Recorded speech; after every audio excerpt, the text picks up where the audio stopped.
This is the place where sports opinions collide. Dead End Sports 365. I'm your man, Manny Brown. What's going on? We're starting something new here on Dead End. An MLB recap, a weekly MLB recap where yours truly will come to you with some of the hottest, biggest stories of that particular week. So we're starting this off this coming week here with the three biggest stories that I think are important and that you guys should be paying attention to. We're going to do this every week throughout the Major League Baseball season. So, yeah, let's get into it. First story, and I think the most important story, is the rules implementation, specifically the pitch clock, has had a significant impact on the game of baseball. Not since 1968 have we had such a huge and a tremendous impact on gameplay and with the specific rule that has had an impact on gameplay and the speed of the game, man. And I think if you remember, if your pops or your grandpops was around. The 1968 season was considered the year of the pitcher. You had so many pitchers dominating the sport, and everybody was upset, or there was a certain segment of baseball that was upset that that the pendulum has swung too much in the side of the pitcher, so they decided to lower the mound to what the current size of the mound is now, and it drove up offense significantly, and it had a positive impact on the game, man. So I think that the pitch clock has had the same amount of impact, man. It's sped up the game significantly. Do you guys know that at this junction last year, games were over 3 hours and 9 minutes, and the games this season at this same juncture, 12 days into the season, games are down to 2 hours and 38 minutes. There were 3 hours and 11 minutes last year, 2 hours and 38 minutes last year, and batting average is up.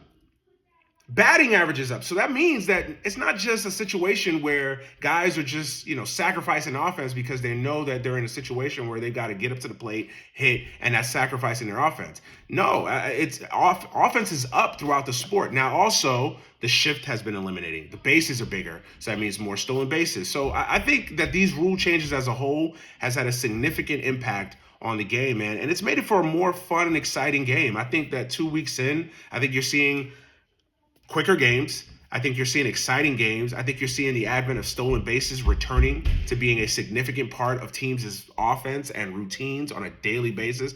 Y'all know I'm a Mets fan. The Mets have something crazy like 19 stolen bases so far, which is a huge number compared to what they were at last year at the same time. So it's a good thing for the sport, man. It's a good thing. Obviously, we've talked about forever how baseball needs to modernize itself, how it needs to quicken up its pace. We can't have these games, regular season games at that. Regular season games can't be 5-hour games, 4-hour games, hell, 3-hour games. 2 hours. Get out of there. 2 hours, 2 hours and 30. That's it. You can't have these 30-hour games in regular season play. So I think this is a good thing for the sport. And kudos to Rob Manfred and Major League Baseball and everybody that went into it, Players Association, everybody that went into getting this up off the ground and getting it implemented. And I'm actually surprised on how seamless it's been. You've had some issues. Manny Machado famously, got into it with the umpire, got ejected for being struck out on a pitch clock violation. You've had some rough patches there, but for the most part, I think the hitters have adjusted well. I think the pitchers have adjusted well. I think the teams have adjusted well. So I think it's a very, very, very good start to the new rule changes, man. And I hope it continues. I hope that we have even more rule changes next year that have a greater impact on the sport. So yeah, kudos to Major League Baseball's front office for the rule changes, and I can't give them any more credit than I have already. The other top story is the Tampa Bay Rays, man. They got off to an electric start. They got off to a 14-0 start. Now they lost a couple games in the last couple days. They won today. They got Major League Baseball's best record, I believe, at 15-2. I haven't checked the standings just yet, but the Tampa Bay Rays. Listen, I've had my criticisms of Tampa Bay. I think they're a team that's built for the regular season, not necessarily built for the postseason. But hey, we're not at the postseason just yet. We're talking about the regular season, and I don't think that there's a team better equipped, better built to withstand the grind of 162 like the Tampa Bay Rays. They're smartly built. They're not a team that necessarily kills you with resources, as we all know. They do it with analytics. They do it with Moneyball. They do it with smart drafting, smart trades, getting the best out of every single acquisition that they make. no matter big ones, small ones, whatever. Yeah, so the Rays are doing it again, man. I think a lot of people kind of jumped off the Rays bandwagon after last year where they, the second half, a lot of the injuries, they kind of limped into the postseason, didn't really have a great postseason showing against the Guardians. And I think this year there wasn't a lot of love. I certainly didn't pick them. I'll be honest, I certainly didn't pick them to get off to a hot start.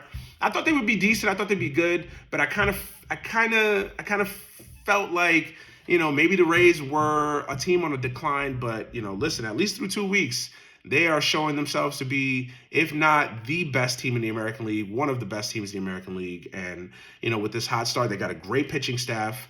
They've got a great pitching staff. 1 through 5, they're littered with excellent arms in that rotation. We all know what they do in the bullpen. And their offense is actually quite good. They got a healthy Randy Arozarena and a healthy Wander Franco in that lineup. If they could keep those guys healthy for the rest of the regular season, the Rays offense, while it's not prolific like we think of other offenses in Major League Baseball, like we think of the Phillies, when we think of the Astros, the Yankees, the Blue Jays, but they're a smart offense. They're a team that's going to, make the best out of everything. They're going to make contact. They're going to steal bases. They're going to move guys over. They're not necessarily a station-to-station type of team. And, they're going to work their walks. They're going to work counts. They're just a smart team overall, man. So I think the Rays are a good story. It's a fun story. I like seeing the Rays succeed. Again, they got to do it in the postseason. They got to prove that this formula translates into the postseason. 2020 aside, they finally got to finish the deal and get to a World Series and win a World Series. They got there in 2020, fell short. Let's see if this is the year that they can finally put it together and win a championship. I know a little too ahead, but yeah, man, I think the Rays are off to a really good start. And I think my last story, and I think that I'd be worried about some teams that are kind of off to some slow starts. The Cardinals haven't played that well. The Phillies haven't played that well. And I'm talking about teams specifically that, have a lot of expectation. Teams that are picked to be division winners, World Series contenders. The Phillies, the Cardinals haven't played that well. The Yankees, after a kind of a good start, they kind of fell back a little bit. They had a good weekend against the Twins, but, they were struggling there for a bit earlier this week. It's hard for me to make that, and I'll be honest, that third one is a little bit flaky just because it's still very early. It's 12 days into the Major League Baseball season. I think teams are still trying to get some things figured out. Obviously, the teams that you see now are not going to be the teams that you see, May 1st, June 1st, obviously at the trade deadline, et cetera, et cetera, et cetera. But I think if we're just grading it on 12 days in, I'd be a little bit concerned about the Cardinals. I'd be a little bit concerned about the Phillies. The Phillies rotation has not been that great. And I'd be a little concerned about that. I know that they're prepping to get Bryce Harper back, but they lost Rhys Hoskins for the season. The guy that they had in place for Rhys Hoskins playing first base, he got hurt. So it's been a lot of pressure on Kyle Schwarber and Trey Turner and those guys and Nick Castellanos of the world. Listen, I still think that at the end of the day, the Phillies will be one of the teams that will be vying for a postseason spot, especially in the NL East. But I would be a little concerned if I'm a Philly fan about the play of that team so far. And the Astros, defending World Series champions have gotten off to a little bit of a slow start. They've been a little bit, a little bit mid throughout the first 2 weeks of the season. I respect that team too much. I've said it. I think the Houston Astros are the Golden State Warriors of Major League Baseball. I don't doubt that when it comes down to July, August, September, and October, they'll be right there in the conversation to win that division and, of course, be a threat to win it all again. I just think that's a really good team. I just think they're struggling a little bit out the gate, maybe a little bit of a World Series hangover. Obviously, they'll be without Altuve for the next few weeks, actually. I think he's not slated to return sometime in mid-May, late May at that, with the hand injury that he suffered in the WBC. So, yeah, the Astros, the Phillies, your defending World Series representatives have gotten off to a little bit of a slow start. Seattle's been another team that's kind of gotten out of the gate a little slow. St. Louis we talked about. So, yeah, I like to watch some of those storylines with some of those teams. I know it's early, but I like to watch those teams that have kind of had a lot of expectations that have gotten off to a little bit of a slow start. I kind of like to watch and see if they're, it's just a blip on the radar or it's something more.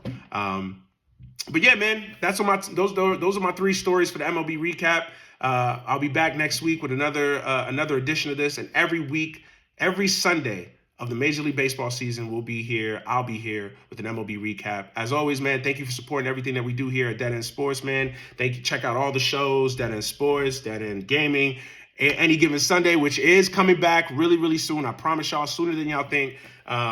Frames per second, I'm on that, reviewing Succession. Everything. Y'all know the deal, man. Y'all are a fan of the channel. Y'all know what we got going on. Make sure you're following and make sure you're subscribing to this channel. Make sure you're subscribing and following all the podcasts, all of that. And yeah, man, with that said, I'm out of here. Peace.